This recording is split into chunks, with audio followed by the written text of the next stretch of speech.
Hello friends, gratuity की eligibility को लेकर मैंने कुछ वीडियोस बनाए हैं जिसमें मैंने बताया है कि ग्रेच्युटी की एलिजिबिलिटी किस कंडीशंस में होती है। अगर एम्प्लॉई ने 4 इयर्स 240 डेज़ कंप्लीट कर लिए हैं जहां पर 6 डेज़ वर्क वीक एनवायरनमेंट होता है, 4 इयर्स 190 डेज़ कंप्लीट कर लिए हैं जहां पर 5 डेज़ वर्क वीक रोस्टर होता है, ऐसे केसेस में एम्प्लॉई की ग्रेच्युटी की एलिजिबिलिटी बन जाती है। लेकिन ये एलिजिबिलिटी डेथ के केसेस में या डिसेबलमेंट ड्यू टू डिसीज़ और एक्सीडेंट के केस होते हैं उसमें एप्लीकेबल नहीं होती है।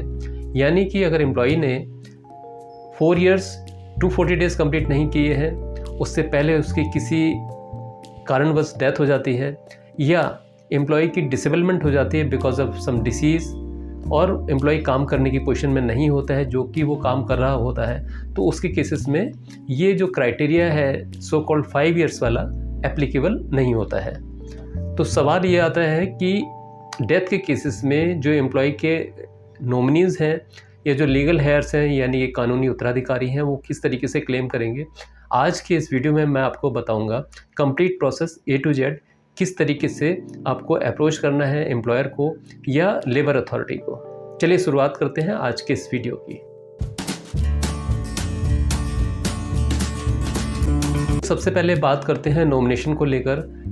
नॉमिनेशन एक ऐसी प्रोसेस होती है जब एम्प्लॉई किसी ऑर्गेनाइजेशन में ज्वाइन करता है तो कंपनी का उस ऑर्गेनाइजेशन का HR डिपार्टमेंट खुद उनको फॉर्म्स देते हैं जो ज्वाइनिंग किट का पार्ट होता है और एम्प्लॉई से एक्सपेक्ट करते हैं कि वो अपनी डिक्लेरेशन और नॉमिनेशन फॉर्म्स को फिल करें।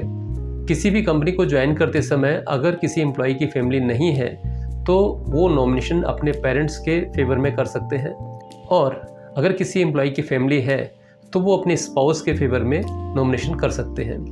नॉमिनेशन का प्रोसेस 1 साल के अंदर करना ज़रूरी हो जाता है।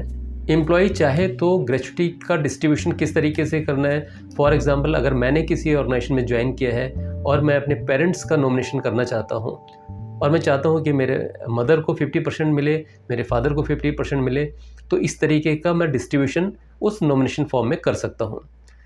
इसी तरीके से अगर ग्रेच्युटी का डिस्ट्रीब्यूशन मुझे अपने स्पाउस के लिए करना है, अपने किड्स के लिए करना है, तो वो डिस्ट्रीब्यूशन भी मैं कर सकता हूँ। ये एम्प्लॉई की विश है, इसमें किसी का इंटरफेरेंस नहीं होता है। एक इम्पॉर्टेंट चीज़ ये है कि अगर आपने नॉमिनेशन किया है और बाई चांस उस नॉमिनी की भी डेथ हो जाती है तो ऐसे केसेस में जो नॉमिनेशन आपने किया है वो राइट्स वापस उसी एम्प्लॉई के पास आ जाते हैं और उस एम्प्लॉई से एक्सपेक्ट किया जाता है कि वो दोबारा से उस नॉमिनेशन फॉर्म को फिल करे और रिवाइज नॉमिनेशन फॉर्म सबमिट करे अपने एम्प्लॉयर के पास।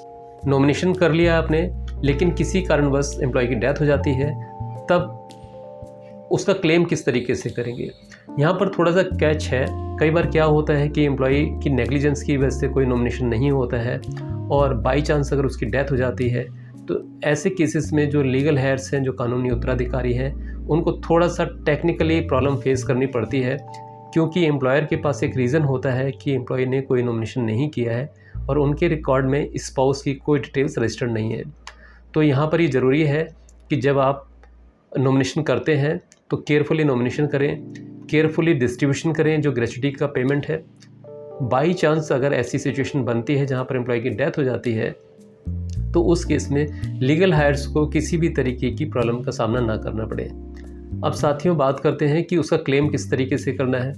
अगर एम्प्लॉय का नॉमिनी डेथ के केस में अप्रोच करना चाहता है कि उसको ग्रेच्युटी का एंटाइटलमेंट मिलना चाहिए, तो उसको एक सिंपल एप्लीकेशन में जो एम्प्लॉय के एम्प्लॉयर है यानी कि एम्प्लॉय जहाँ पर काम करता था उसको एक एप्लीकेशन देनी होगी और उसका एक पीरियड होता है, यानी कि एक टाइमलाइन होती है जहाँ पर आपको अपनी एप्लीकेशन देना चाहिए और वो टाइमलाइन होती है 30 डेज़।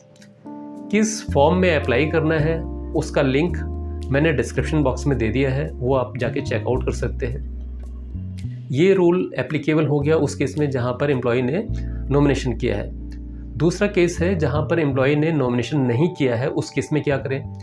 साथियों, ऐसे केसेस में भी एम्प्लॉय के जो कानूनी उत्तराधिकारी हैं वो एक सिंपल एप्लीकेशन में एम्प्लॉय के ऑर्गेनाइजेशन में एम्प्लॉयर को एक रिटन रिक्वेस्ट देंगे और उसमें उसके सारे पर्टिकुलर्स और अपना प्रूफ जो ये प्रूव करता है कि आप कानूनी उत्तराधिकारी हैं, सबमिट करेंगे। और साथियों, इम्पॉर्टेंट बात यह है कि ऐसा एप्लीकेशन फॉर्म 1 साल के भीतर सबमिट करना ज़रूरी हो जाता है।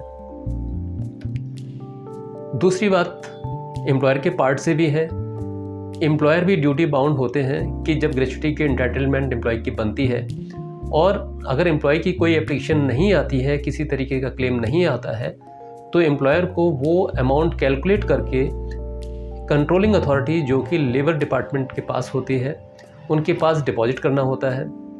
तो साथियों, अगर नॉमिनेशन अगर हमने किया है और नॉमिनी भी माइनर है और ऐसे केसेस में जब एम्प्लॉय का शेयर कंट्रोलिंग अथॉरिटी के पास डिपॉजिट करते हैं, तो कंट्रोलिंग अथॉरिटी भी नॉमिनी का शेयर जो कि माइनर है बैंक में एक डिपॉजिट के रूप में रखते हैं, जब तक कि वो नॉमिनी जो माइनर है जब तक मेजर नहीं बन जाता, 18 साल की उम्र तक नहीं पहुंच जाता, तब तक वो एक डिपॉजिट्स के रूप में रहेगा। और ये माइनर के बेनिफिट्स के लिए कंट्रोलिंग अथॉरिटी द्वारा किया जाता है। Now coming back to the legal heirs, कि जो कानूनी उत्तराधिकारी हैं उनको किस तरीके से अप्रोच करना है मैंने बताया। किस फॉर्म में अप्लाई करना है, इस फॉर्म का लिंक भी मैंने डिस्क्रिप्शन बॉक्स में दे दिया है।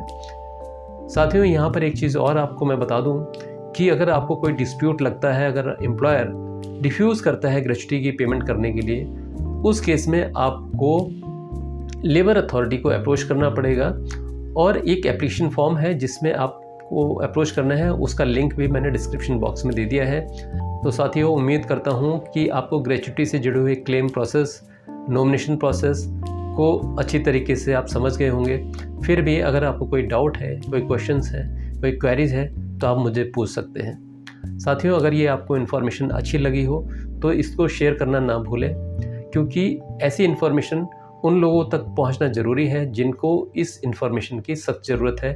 साथियों, अगर आप इस चैनल पर नए हैं तो चैनल को सब्सक्राइब करना ना भूलें, जिससे कि मेरे आने वाले नए वीडियोज़, नए अपडेट्स आपको टाइम से मिलते रहें।